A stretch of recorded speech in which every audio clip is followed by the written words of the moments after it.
বিজয়নগরের ইসলামপুরে বাস থেকে ৫৩,৬৮,০০০ টাকার ভারতীয় শাড়ি জব্দ করেছে বিজয়নগর, ব্রাহ্মণবাড়িয়া।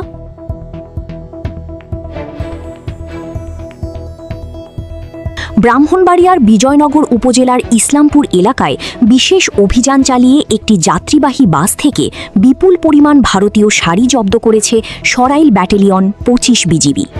২৫ বিজিবি সূত্রে জানা যায়, মহাপরিচালকের নির্দেশনা, বিজিবি হবে সীমান্তের নিরাপত্তা ও আস্থার প্রতীক বাস্তবায়নের লক্ষ্যে সীমান্তে চোরাচালান প্রতিরোধে গোয়েন্দা নজরদারি জোরদার করা হয়েছে।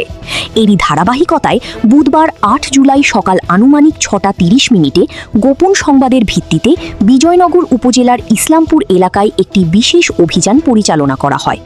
অভিযান চলাকালে সিলেট থেকে কুমিল্লাগামী একটি যাত্রীবাহী বাস সন্দেহজনক মনে হলে সেটি থামিয়ে তল্লাশি চালানো হয়। এ সময় বাসের বক্সের ভেতরে একটি ড্রামের ওপর বরফ দিয়ে অভিনব কৌশলে লুকিয়ে রাখা ৪২২ পিস ভারতীয় শাড়ি উদ্ধার করা হয়। জব্দকৃত শাড়িগুলোর আনুমানিক সিজার মূল্য ৫৩,৬৮,০০০ টাকা। উদ্ধারকৃত শাড়িগুলো প্রয়োজনীয় আইনানুগ ব্যবস্থা গ্রহণের জন্য আখাউড়া কাস্টমস অফিসে জমা দেওয়ার প্রক্রিয়া চলছে।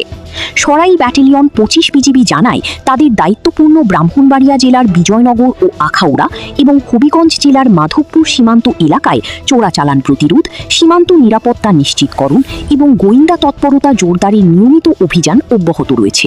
সীমান্ত দিয়ে যে কোনো ধরনের অবৈধ পণ্য দেশে প্রবেশ রোধে বিজিবির এ ধরনের অভিযান ভবিষ্যতেও চলমান থাকবে।